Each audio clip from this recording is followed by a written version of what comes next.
كل شيء قدير هو الذي خلق الموت والحياة ليبلوكم أيكم أحسن عملا.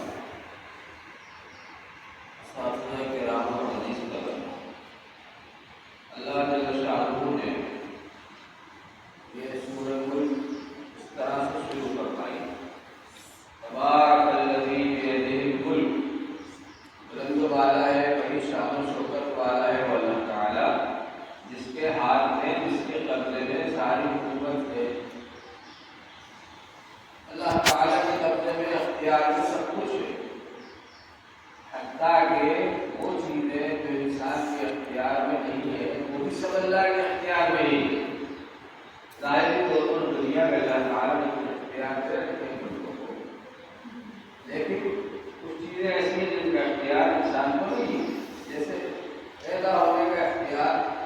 انسان کو نہیں ہے کہ جب چاہے پیدا ہو جائے۔ حضرت قاضی وحید حسین صاحب رحمۃ اللہ علیہ فرماتے تھے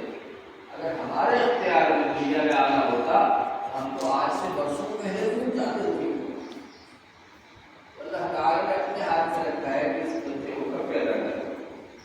اور موت کا اختیار بھی اللہ تعالیٰ نے اپنے ہاتھ میں رکھا ہے۔ اگر موت کا اختیار انسان کے ہاتھ میں ہوتا تو انسان چاہتے ہی کہ بن جائے۔ اس میں لگ رہی اور تبارک الذی بیدہ الملک، ملک کا لفظ لا کر اللہ تعالیٰ نے بتا دیا کہ بادشاہت اللہ کی چلتی ہے۔ اگر انسان کے ہاتھ میں مرنا ہوتا تو بڑے بڑے بادشاہ مرتے ہی نہیں، کیونکہ بادشاہ چلتی تھی نا تو وہ تو مرتے،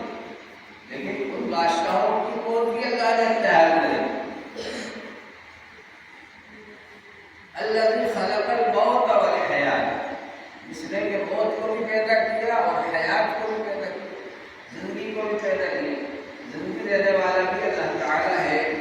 اور موت دینے والا بھی اللہ تعالیٰ ہے۔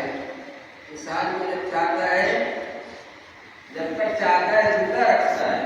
اور جب چاہتا ہے موت دیتا ہے۔ انسان کے ہاتھ میں نہیں ہے کہ وہ جب چاہے پیدا ہو جائے اور جب چاہے مر جائے۔ یہ سب اللہ نے اپنے اختیار میں رکھا ہے، اپنے ہاتھ میں رکھا ہے۔ اور یہ زندگی اور موت کو کیوں بنایا اللہ تعالیٰ نے؟ لِيَبْلُوَكُمْ أَيُّكُمْ أَحْسَنُ عَمَلًا، تاکہ وہ تمہارا امتحان لے، تم جانچ لے کہ تم سب میں زیادہ اچھے کام کرنے والا کون ہے۔ یہ تھوڑی سی زندگی اللہ تعالیٰ نے دی ہے، یہ اس امتحان کے لیے دی، اس آزمائش کے لیے دی ہے کہ کون سا انسان ہے جو کہ اچھا کام کرتا ہے، نیک کام کرتا ہے، اور نیک کام کر کے وہ اللہ تعالیٰ کے دربار میں جاتا ہے، اور کون سا انسان ہے جو برے کام کرتا ہے، خراب کام، غلط کام کرتا ہے، اور برے کام کر کے اللہ تعالیٰ کے پاس جاتا ہے۔ اس امتحان کے لیے، اس آزمائش کے لیے اللہ تعالیٰ نے یہ موت و حیات کا سلسلہ جاری فرمایا۔ ہم دیکھتے ہیں کہ ہزاروں کی تعداد میں سے لاکھوں کی تعداد میں روزانہ بچے پیدا ہوتے ہیں، اور لاکھوں کی تعداد میں روزانہ لوگ مرتے ہیں۔ اگر مرنے کا سلسلہ جاری نہ ہو، سارے بوڑھے لوگ زندہ رہیں، جو بیچارے بچے ہیں وہ جوان ہو گئے، ان کے تو موقع کہاں سے ملے؟ اللہ کا ایک نظام ہے، بچے ہیں پیدا ہو رہے ہیں، بچے بزرگ آئے، جوان ہو رہے ہیں، اب ان کو جگہ چاہیے، موقع چاہیے کام کرنے کے لیے، خدمت کرنے کے لیے، کھانے کمانے کے لیے، کاروبار کرنے کے لیے۔ اب جو بیچارے پہلے تھے جوان تھے وہ بوڑھے ہو گئے، اور بوڑھے ہونے کے بعد پھر ان کی صحت خراب ہو گئی، بیمار ہو گئے، پھر دنیا سے چلے گئے۔ اب ان کی جگہ پر ان کے بیٹے آ گئے، پوتے آ گئے، اس طرح سے نظام چل رہا ہے۔ تو یہ اللہ تعالیٰ کا بنایا ہوا ایک نظام، لاکھوں کی تعداد میں روزانہ بچے پیدا بھی ہوتے اور لاکھوں کی تعداد میں بوڑھے لوگ مرتے بھی، لیکن اس نظام کے اندر اللہ تعالیٰ نے ایک اور چیز رکھی ہے، اور وہ یہ ہے کہ انسان کا نیک ہونا، اچھا کرنے والا ہونا۔ حضور پاک صلی اللہ علیہ وآلہ وسلم کے سامنے سے ایک جنازہ گزرا تو حضور صلی اللہ علیہ وآلہ وسلم نے فرمایا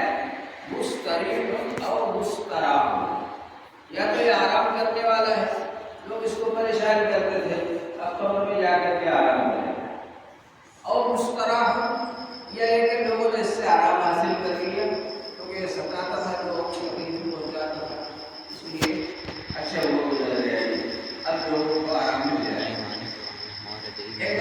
صلی اللہ علیہ وآلہ وسلم کے سامنے سے ایک جنازہ گزرا تو حضور پاک صلی اللہ علیہ وآلہ وسلم نے پوچھا کہ کیسا آدمی تھا؟ صحابہ نے کہا کیسا آدمی تھا؟ ان کی تعریف بیان کی جن کا انتقال ہوا تھا تو حضور صلی اللہ علیہ وآلہ وسلم نے فرمایا وجبت. پھر ایک اور جنازہ گزرا سامنے سے تو حضور پاک صلی اللہ علیہ وآلہ وسلم نے پوچھا کہ کیسا آدمی تھا؟ تو اس کے خرابیاں بیان کی صحابہ کرام نے تو آپ نے فرمایا وجبت. اب بعد میں صحابہ کرام نے پوچھا کیا وجبت، کیا چیز واجب ہو گئی؟ تو حضور پاک صلی اللہ علیہ وآلہ وسلم نے فرمایا من اثنیتم علیہ خیرا وجبت لہ الجنہ.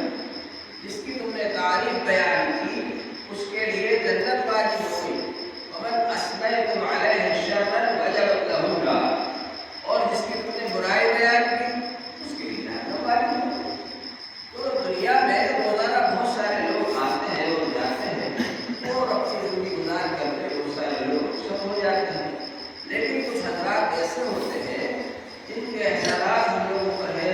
جن کی اچھائیاں ہمارے سامنے ہیں، جن کی خوبیاں ہمارے سامنے ہیں، جنہوں نے دین کا کام کیا ہے، علم کا کام کیا ہے اور لوگوں کو پڑھایا ہے اور ان کو دین کے کام کے لیے تیار کیا ہے اور اپنی تصنیفات اور تعلیمات کی طرف دین کی خدمات کی ہے، اس سے لوگوں کو فائدہ پہنچ رہا ہے. تو ظاہر بات ہے کہ ایسے حضرات جو ہے وہ ظاہری اعتبار سے تو اس کی موت ہو جاتی ہے، وفات پا جاتی ہے، انتقال ہو جاتا ہے، لیکن ان کے جو تابع اعمال کا سلسلہ ہے وہ جاری رہتا ہے، جس کو صدقہ جاریہ کہتے ہیں. چنانچہ حدیث پاک میں آتا ہے اذا مات الانسان انقطع عنہ عمله. انسان جب مر جاتا ہے اس کے اعمال کا سلسلہ ختم ہو جاتا ہے، منقطع ہو جاتا ہے. الا من ثلاث،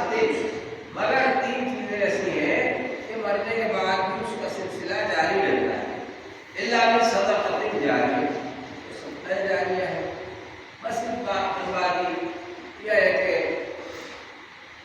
مدرسہ بنوا دیا، مسافر خانہ بنوا دیا، نہر جاری کر دی، کنواں بنوا دیا، یہ سب کیا ہے؟ صدقہ جاریہ. اور علمی منتفع بہی، یا ایک علم چھوڑ کر کے گئے جس سے فائدہ حاصل کیا جائے. علم چھوڑ کر کے جانے کا مطلب تو یہ ہے کہ اپنے پاس جو علم تھا وہ بچوں کو پڑھا دیا، اب وہ دوسروں کو پڑھائیں گے اور بعد والوں کو پڑھائیں گے. جب تک یہ سلسلہ چلتا رہے گا تو شروع میں جن صاحب نے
کتابیں جو لکھی گئی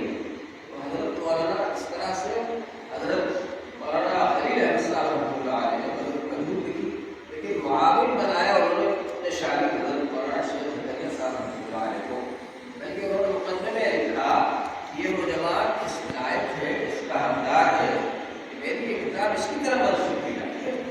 بڑے لوگوں کی باتیں ہوتی ہیں جو چھوٹوں کو آگے بڑھا کہ میں نے میری طرف منسوخ نہیں کتاب میں نے لکھی ہے، لیکن اس میں انہوں نے اتنا زیادہ تعاون کیا ہے مہاراجا تلاش کرنے میں اور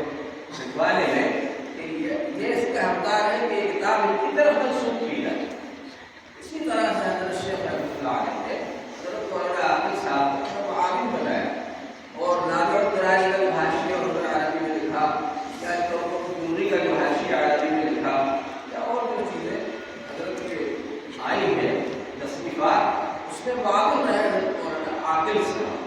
مراجع تلاش کرنے میں اور مضامین کو نکال کر لانے میں انہوں نے بڑا تعاون کروایا۔ یہ اپنے بزرگ حضرات جو ہے وہ اپنے چھوٹوں کی تربیت کرتے ہیں تاکہ جب وہ آگے کام کریں راج اس کا نتیجہ ہوا۔ المنظور جیسی انہوں نے لکھی کتاب حضرت مولانا عاقل صاحب نے وہ زبردست کام کیا۔ ابو داؤد شریف پر ابھی تک ابو داؤد شریف پڑھاتے رہے، وہ شروع سے پڑھا رہے تھے جب مدرس تلی سے، اور مسلم شریف بھی پڑھاتے تھے اور پھر ابھی بخاری شریف ان کے پاس آ گئی، تو بہت زبردست عالم بھی تھے وہ،